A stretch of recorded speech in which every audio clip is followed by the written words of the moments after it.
Bismillahirrahmanirrahim. Assalamualaikum warahmatullahi wabarakatuh. Apa kabar teman-teman semuanya? Perkenalkan, kami dari kelompok 3 mata kuliah teori peluang kelas 4C akan menjelaskan tentang distribusi hipergeometrik. Nah, sebelum kita bahas lebih lanjut tentang distribusi hipergeometrik, izinkan saya untuk memperkenalkan kelompok 3 yang beranggotakan saya sendiri, Kursiatul Kholisoh. Saya Ilal Komalasari. Nama saya Sahrul Ramadhani. Saya Hilyatun Niswa. Nama saya Permata Sukmana Putri.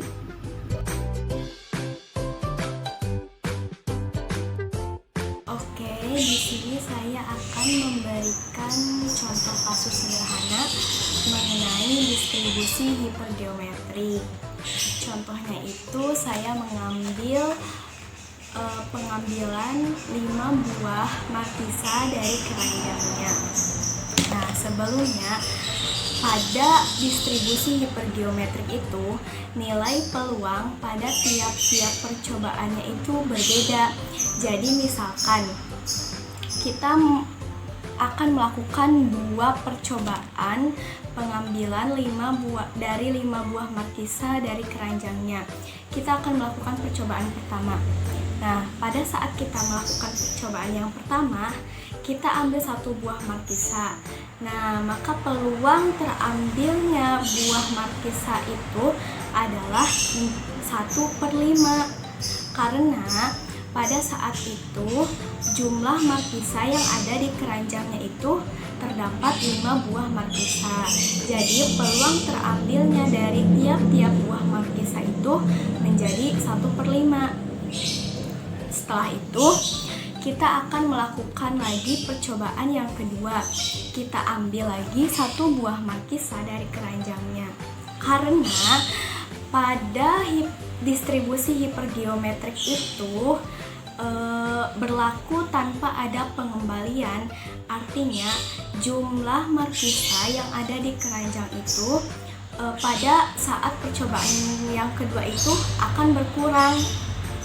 Nah, maka peluang terambilnya buah markisa pada saat percobaan yang kedua itu menjadi 1/4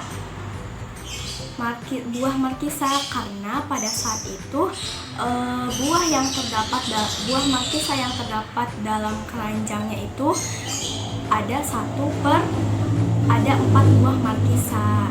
Jadi pada distribusi hipergeometrik itu tiap-tiap percobaannya itu jumlah peluang tiap-tiap percobaannya itu pasti berbeda-beda, seperti itu. Ada sebuah counter di mana ada penjaganya, yaitu penjaga counter, dan ada salah seorang pembeli yang ingin membeli sebuah handphone second atau handphone bekas. Nah, penjaga counter mempunyai 16 buah handphone di dalam etalasenya dengan merek dan tipe yang sama. Tetapi di dalam etalase tersebut ada 2 macam handphone. Ada yang layak digunakan dan ada pula yang tidak layak digunakan. Sedangkan si pembeli ini ingin membeli sebuah handphone yang layak digunakan. Nah, dalam etalase ada 16 buah handphone, di mana 10 handphonenya itu layak untuk digunakan, sedangkan 6 itu tidak layak digunakan. Otomatis si penjaga counter atau penjual itu akan memberikan salah satu dari handphone yang layak digunakan yang berjumlah 10 tadi. Kemudian jika datang lagi seorang pembeli yang berbeda dan ingin membeli sebuah handphone second lagi, handphone bekas lagi, tetapi yang sama, yang layak digunakan, maka peluangnya pun akan berbeda, tidak 10 lagi, melainkan 9 dari 9 handphone tadi. Nah, jika ditanyakan berapa probabilitas kejadian terambilnya 2 buah handphone yang layak dari 6 buah handphone yang diambil dari etalase, jika handphone yang berjumlah 16 tadi belum terambil sama sekali. Bagaimana cara menghitungnya? Mari kita simak bersama. Apa sih distribusi hipergeometrik itu? Atau apa sih pengertian dari distribusi hipergeometrik?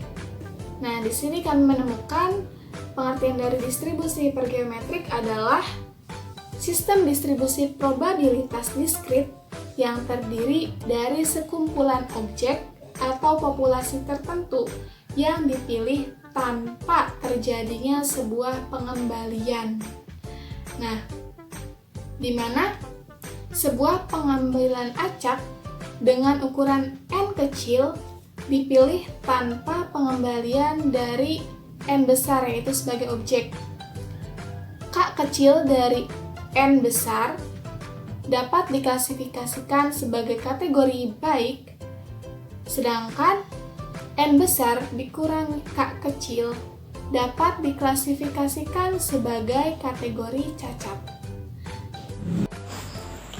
Baik, di sini saya akan menjelaskan mengenai sifat-sifat distribusi hipergeometrik. Distribusi hipergeometrik itu memiliki dua sifat, di antaranya yang pertama itu sebuah pengambilan acak dengan ukuran n kecil dipilih tanpa pengembalian dari n besar objek.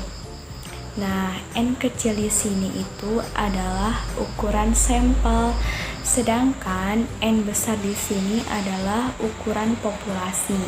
Jadi, sebuah pengambilan acak dengan ukuran sampel dipilih tanpa pengembalian dari populasi objek. Itu sifat yang pertama.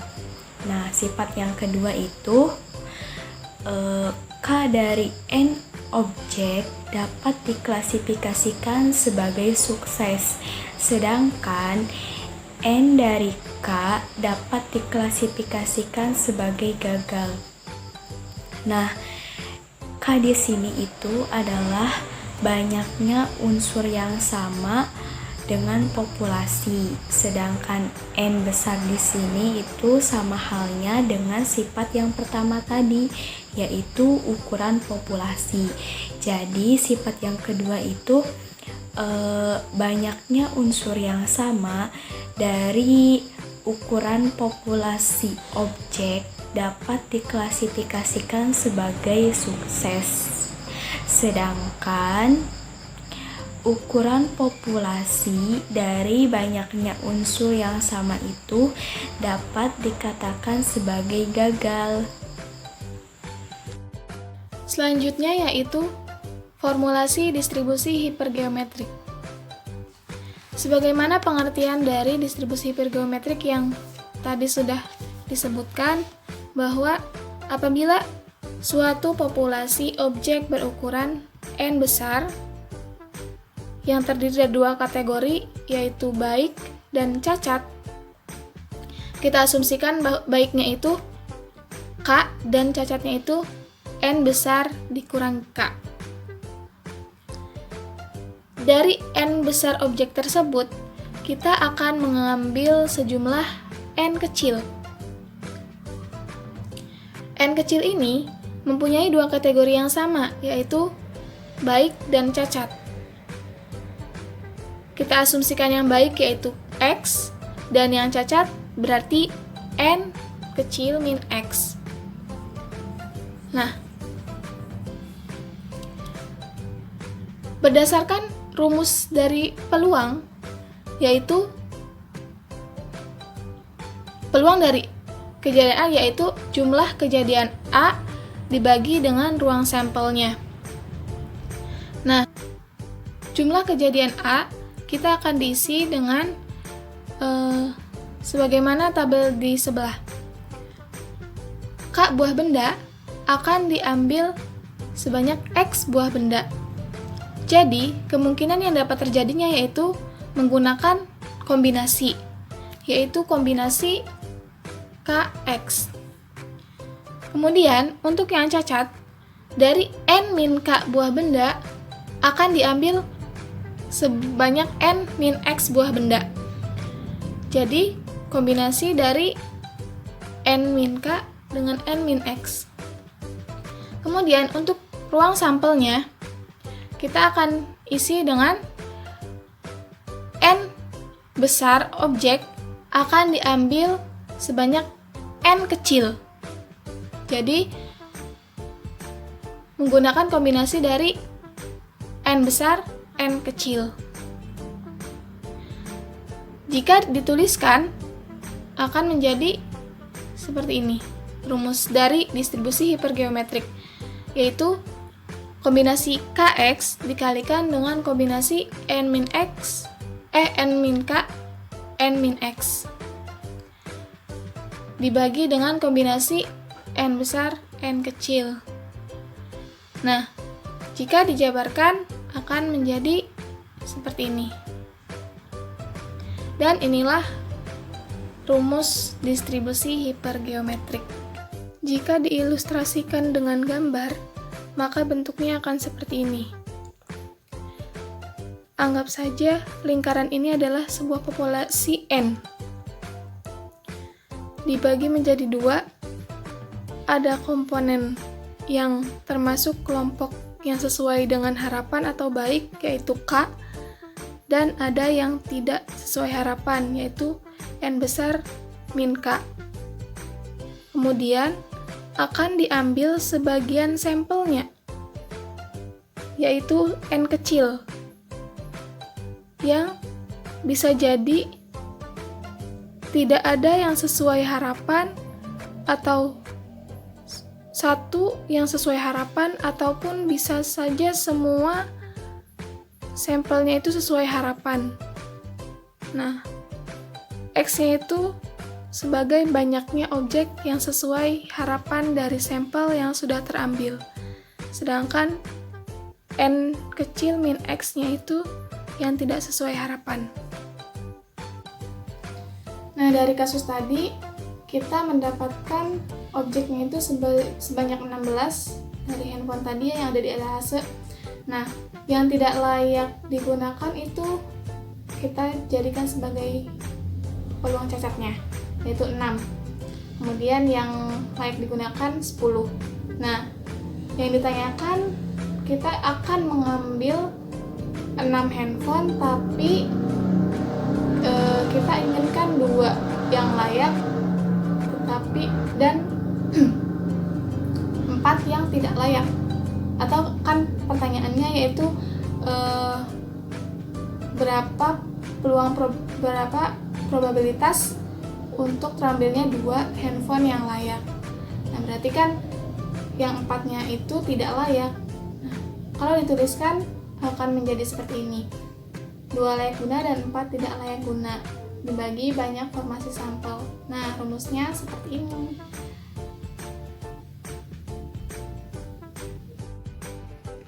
Saya Hilyatuniswa akan memaparkan sedikit penjelasan mengenai penerapan distribusi hipergeometrik.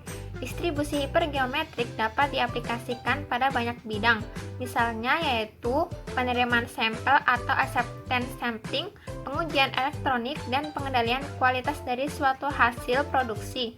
Pada bidang ini, pengujian dilakukan terhadap barang yang diuji, yang pada akhirnya barang uji tersebut menjadi rusak sehingga tidak dapat dikembalikan. Jadi, pengambilan sampel harus dikerjakan tanpa adanya pengembalian.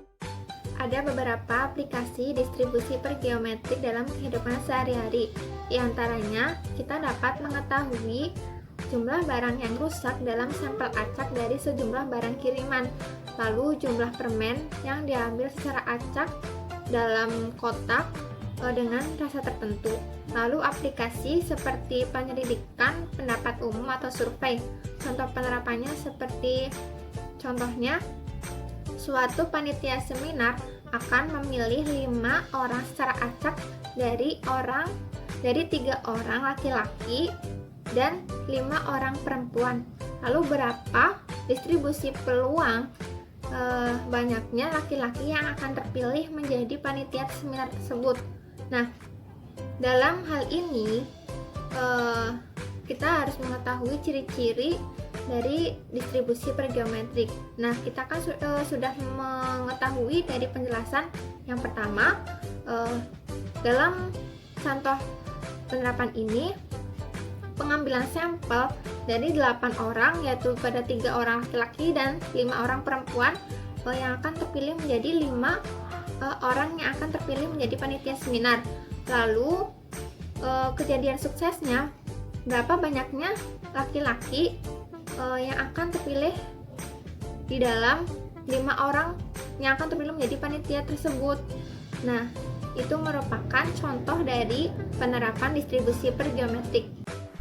Nah, di sini saya akan membahas tentang contoh distribusi hipergeometri min atau nilai harapan. Sebelum kita membahasnya, sebelumnya kita harus mengetahui dulu rumusnya.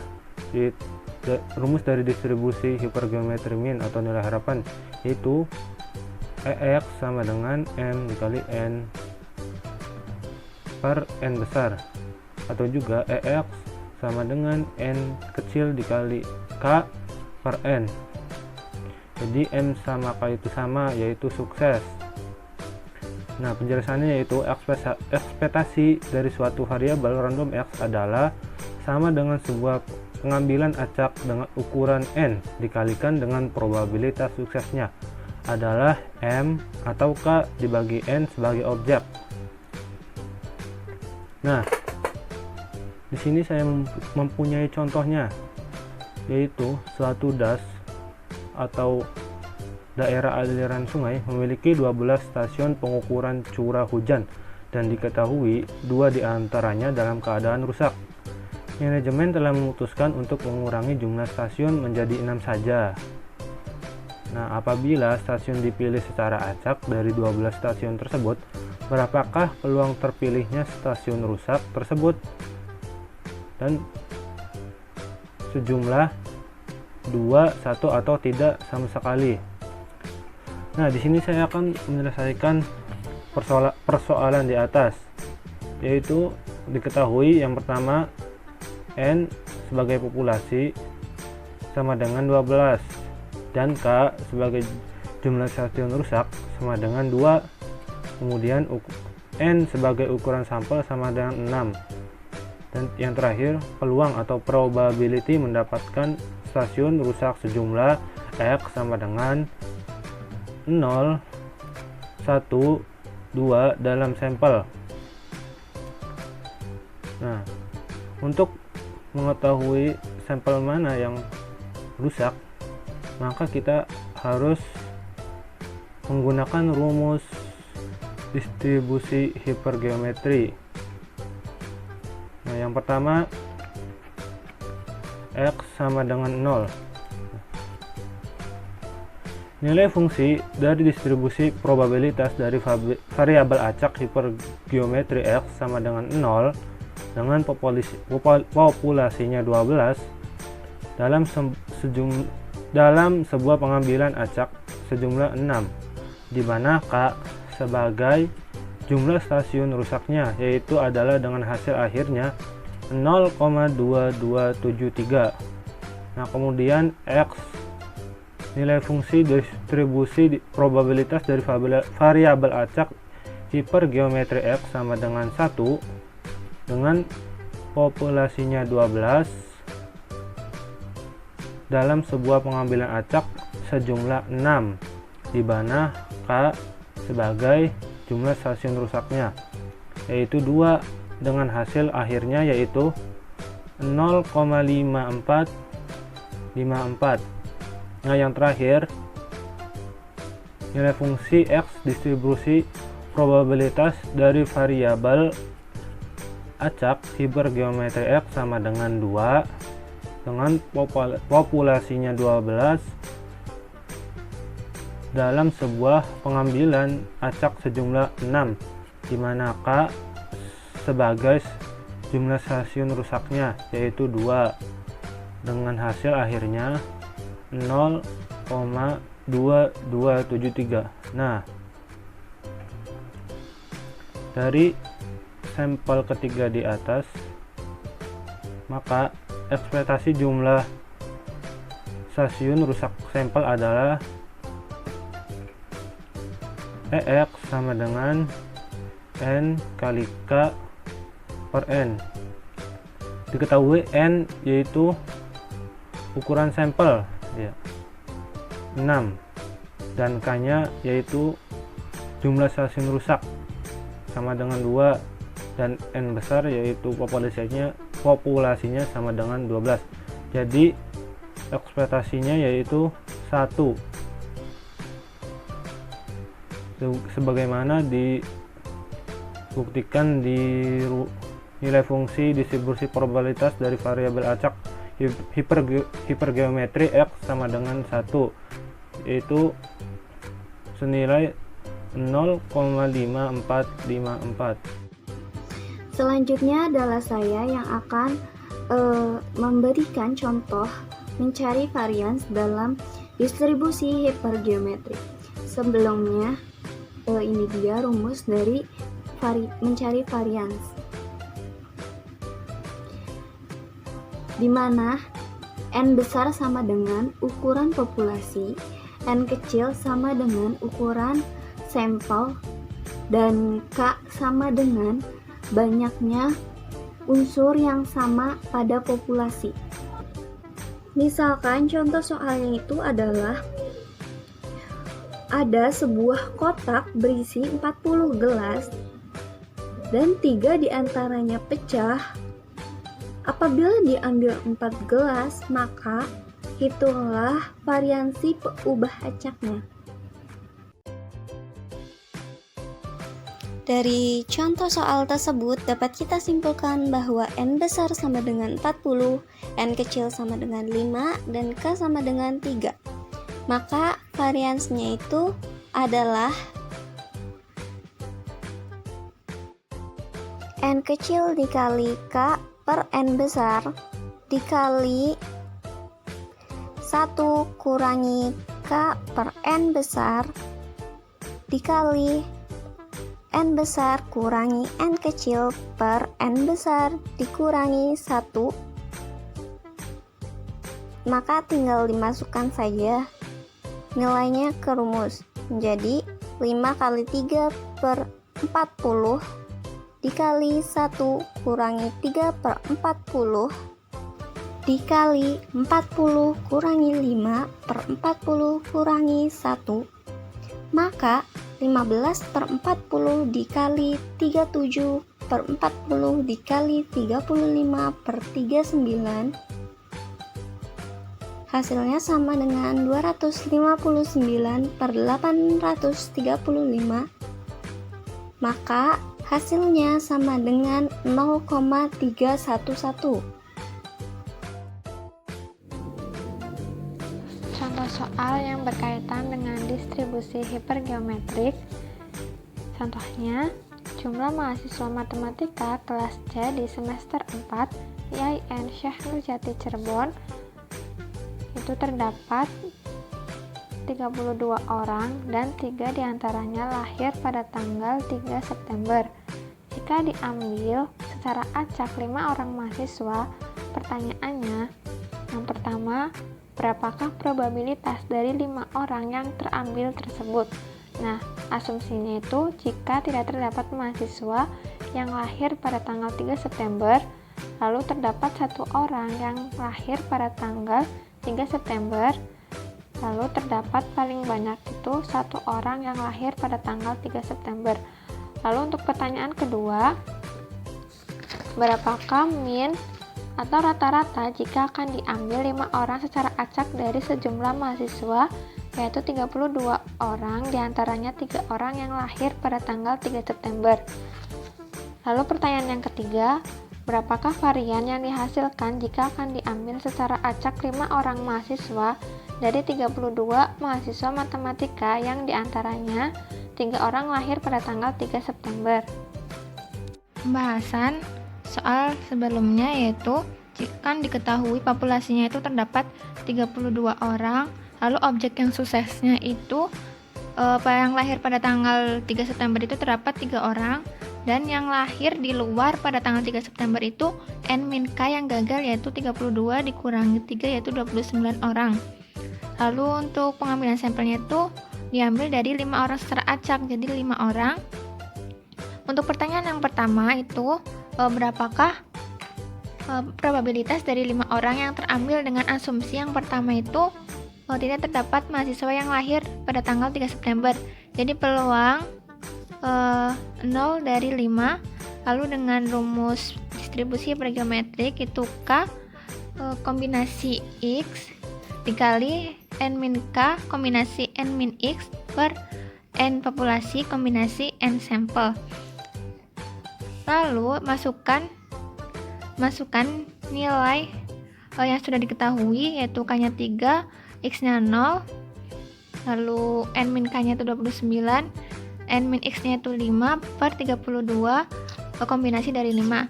Lalu dihitung, maka dihasilkan dari peluang 0 dari 5 itu terdapat 0,5897. Lalu untuk asumsi yang kedua itu terdapat 1 orang yang lahir pada tanggal 3 September. Nah, itu peluang 1 dari 5. Lalu masukkan yang sudah diketahui, K-nya itu 3, X-nya 1 dikali 29 kombinasi 4. Lalu dibagi populasinya itu 32, kombinasi dari sampelnya itu 5. Lalu dihitung menggunakan kombinasi, lalu hasilnya itu asumsi dari yang terdapat 1 orang yang lahir pada tanggal 3 September itu terdapat peluangnya itu 0,3538. Lalu untuk asumsi yang ketiga itu terdapat paling banyak 1 orang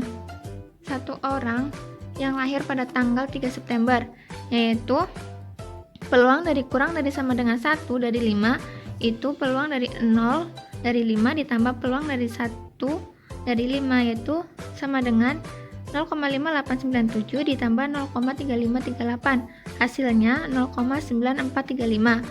Lalu untuk pertanyaan yang kedua itu berapakah nilai min atau rata-ratanya itu UK sama dengan N sampel dikali K objek yang sukses dibagi populasinya itu N.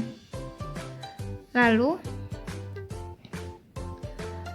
masukkan nilai yang sudah diketahui, yaitu 5 dikali 3 per 32 sama dengan 15 per 32, hasilnya itu 0,46875. Lalu untuk pertanyaan yang ketiga itu berapakah nilai variannya, yaitu tok kuadrat X sama dengan N dikali K per N populasi, lalu dikali 1 min K per N dikali N populasi dikurangi N sampel per N populasi dikurangi 1. Lalu masukkan nilai yang sudah diketahui, lalu akan menghasilkan nilai variannya yaitu 0,37.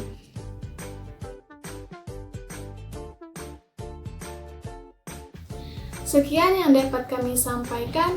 Semoga yang sudah dijelaskan tadi bisa bermanfaat untuk kita semua, khususnya untuk kami. Dan apabila terdapat kekurangan, kami mohon maaf sebesar-besarnya. Dan akhir kata, wassalamualaikum warahmatullahi wabarakatuh.